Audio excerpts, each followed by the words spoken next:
Ya, untuk analisis menggunakan Smart PLS, jadi caranya seperti ini ya. Kita tabulasikan dulu datanya. Nah, setelah datanya ditabulasikan, nanti gunakan yang saya data edit. Nah, kita rubah dulu ke format CSV. Dan format CSV itu yang nanti akan kita masukkan ke dalam aplikasi Smart PLS. Nah, caranya seperti ini. Dari sini ya, dari nomor sampai sini, dan kodenya saja yang dimasukkan. Kemudian kita copy datanya seperti ini, kita buat file baru seperti ini ya. Kemudian kita save file, save as. Nah, lalu kita save ya di sini. Untuk nama ini kita tulis saja CSV seperti ini. Kemudian nah, ini yang terpenting, jadi save as type kita rubah ke sini ya, CSV UTF-8. Nah, seperti ini, lalu kita save.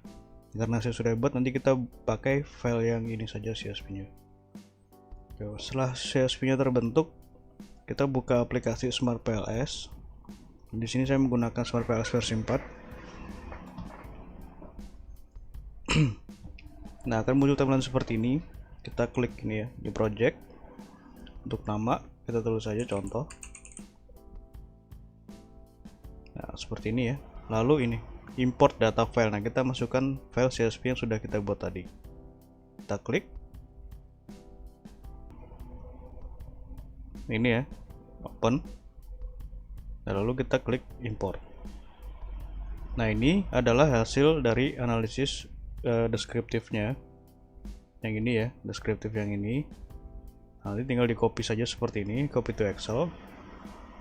Kemudian kita bisa paste di Excel seperti ini. Nah, lalu kita rapikan ya seperti ini.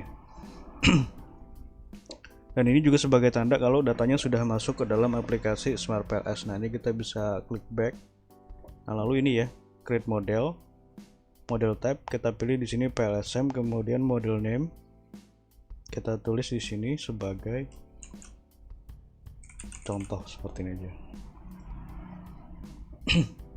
Nah, lalu kita masukkan indikator ini ya, indikator ini ke lembar kerja berkelompok sesuai dengan variabelnya.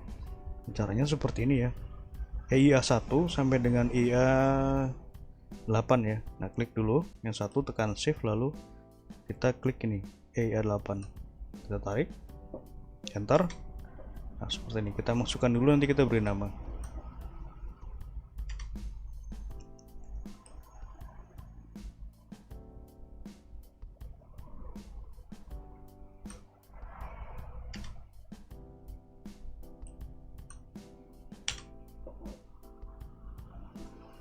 Ya, kita beri nama.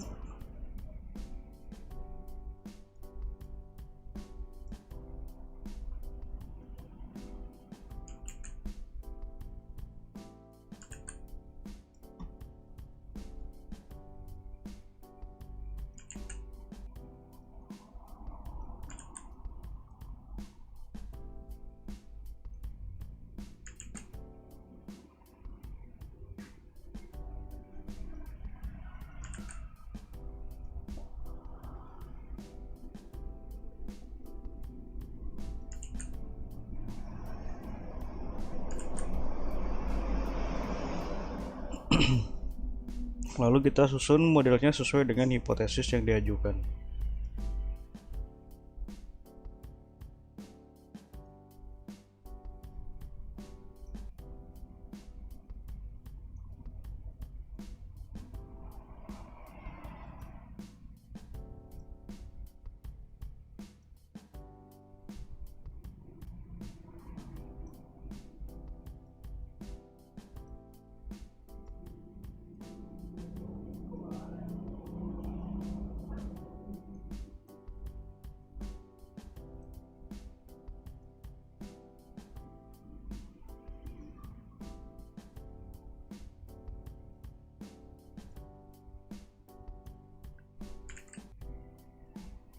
Jadi untuk variabel mediasi ini hanya bisa memiliki satu peran ya, tidak bisa mediasi. Kemudian dia juga berperan sebagai moderasi.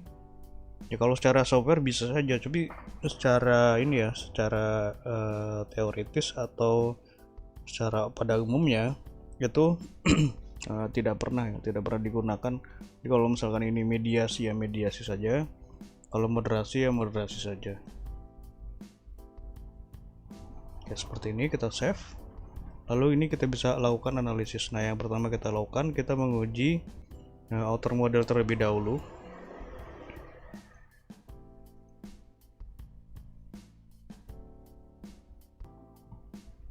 Nah, caranya seperti ini. Calculate PLS algorithm, lalu start calculation. Nah, kita lihat nilai outer loadingnya. Outer loading itu yang ini ya. Nah, ini nilai loading untuk uji validitas dan convergent validity dari nilai AVE. Nah, ini kita lihat bahwa seluruhnya sudah berwarna hijau, artinya data loadingnya sudah lebih besar dari 0,7 dan dinyatakan valid. Nah, ini semuanya sudah valid. Kemudian untuk AVE ini adalah validitas variabel laten. Laten ini yang biru, konstruk itu yang kuning. Nah, kita lihat di sini.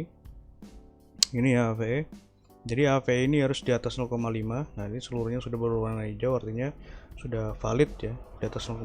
Kemudian untuk reliabilitas ini ya, konstruk reliability.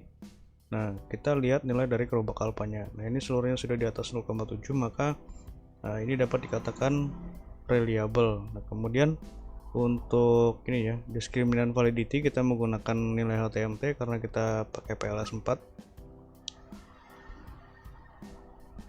Nah, kita gunakan yang list supaya lebih mudah. Nah, ini ya. Jadi HTMT ini nilainya harus di bawah 0,9. Nah, ini seluruhnya sudah di bawah 0,9 ya, artinya tidak ada masalah pada diskriminannya. Nah, kemudian untuk inner model di sini ada pengujian Goddess of Fit Index atau GOF Index. Nah, untuk GOF Index ini dihitung secara manual ya. Nah, seperti ini. Ini ada rumusnya di sini. Nah, tinggal diikuti saja untuk rumusnya. Nah, ini masuk ke dalam kategori GOF-nya itu tinggi ya. Nah, dari sini kriterianya. Nah, kemudian untuk pengujian VIF atau Collinearity Assessment kita lihat di sini. Nah, ini nilai VIF-nya ya. Nah, di sini.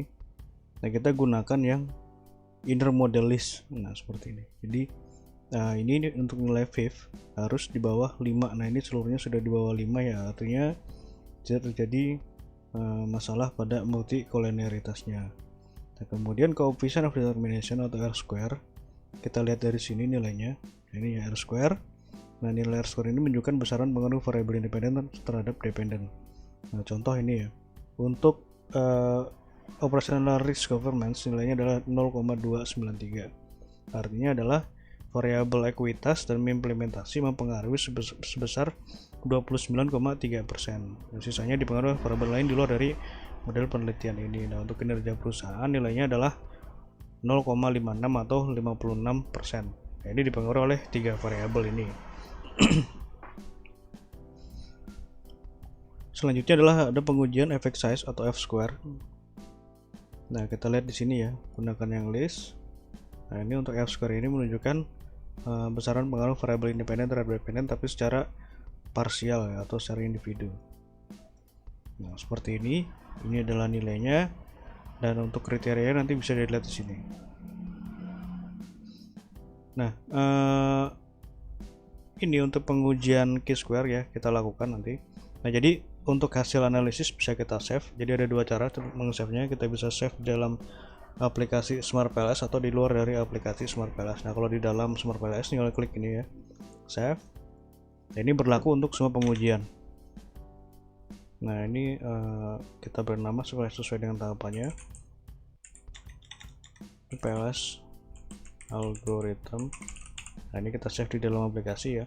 Nah, kalau misalkan kita ingin save di luar dari aplikasi, nah kita klik ini Excel, export. Nah, kita bisa save di sini ya, sesuai dengan tahapannya.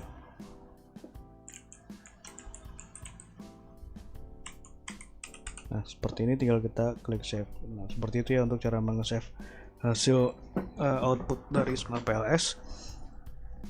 Ya, kemudian untuk pengujian chi kuadrat seperti ini caranya. Klik calculate, kemudian pilih menu ini ya, blendfolding. lalu klik start calculation. Nah, kita lihat ini cross construct validated redundancy. Nah, ini adalah nilainya ya. Nah, untuk nilai ini dilihat ya, di sini kriterianya masuk dalam level mana. Nah, besar artinya adalah ketika penelitian ini dilakukan ulang, maka hasil R square dari kinerja perusahaan ini ya, kinerja perusahaan itu akan mendekati hasil yang ini ya. Jadi akan hanya ada tersedikit perbedaan. Nah, kalau untuk yang operational risk governance itu nilainya sedang, artinya bisa terjadi perbedaan dari hasil yang sudah diperoleh seperti itu. Nah, yang terakhir di sini adalah uji hipotesis. Caranya seperti ini. Calculate, kemudian pilih menu bootstrapping, lalu start calculation. Nah, kita lihat untuk nilai path coefficient. Jadi path coefficient ini untuk pengaruh langsung. Ada dua nilai yang kita perhatikan, yaitu nilai original sample dan nilai p-value. Original sample ini menunjukkan apakah pengaruhnya itu positif atau negatif, dan untuk p-value menunjukkan apakah pengaruhnya itu signifikan atau tidak. Nah, jika signifikan maka hipotesisnya diterima. Nah, kita lihat di sini seluruhnya pengaruhnya positif ya. Nah, seluruhnya positif, dan kemudian p-value-nya lebih kecil dari 0,05. Nah, ini ya. Maka seluruh hipotesisnya itu positif dan signifikan. Jadi hipotesisnya itu diterima. Nah, untuk pengujian mediasi, nah kita lihat di sini di specific indirect effect sama ya, kita lihat original sampelnya dan p-value. Nah, di sini kita lihat jadi mediasinya itu positif signifikan, jadi hipotesisnya diterima. Artinya adalah variable operational risk governance ini mampu memediasi pengaruh efektivitas internal terhadap kinerja perusahaan. Jadi mediasinya itu positif ya, bisa meningkatkan kinerja dengan adanya variabel operasional. Oke, seperti itu untuk analisisnya. Terima kasih.